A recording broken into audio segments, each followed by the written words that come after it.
નમસ્કાર, આપ જોઈ રહ્યા છો બીએમજી ન્યૂઝ અમદાવાદ। વાઘોડિયા કુમાસડા ખાતે ડોક્ટર શ્યામા પ્રસાદ મુખર્જીના બલિદાન દિવસ નિમિત્તે વાઘોડિયા ભારતીય જનતા પાર્ટી યુવા મોરચા દ્વારા રક્તદાન શિબિરનું આયોજન કરવામાં આવ્યું હતું।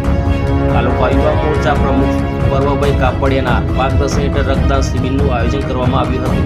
તેમાં વાઘોડિયા તાલુકા ધારાસભ્ય ધર્મેન્દ્રસિંહ વાઘેલા તેમજ જિલ્લા કારોબારી ચેરમેન નિલેશભાઈ પુરાણી, ભાજપ સંગઠનના પ્રમુખ સુરેશભાઈની ઉપસ્થિતિમાં રક્તદાન શિબિર યોજવામાં આવી હતી। આ રક્તદાન શિબિરમાં વાઘોડિયાના નગરજનો અને વેપારીઓ પણ બ્લડ ડોનેટ કરવામાં ભાગ લીધો હતો। આ શિબિરમાં ટોટલ 101 યુનિટ બ્લડ ડોનેટ થયું હતું। રિપોર્ટર શૈલેન્દ્ર પ્રજાપતિ સાથે સંદીપ પટેલ, દેશની બીએમજી ન્યૂઝ વાઘોડિયા।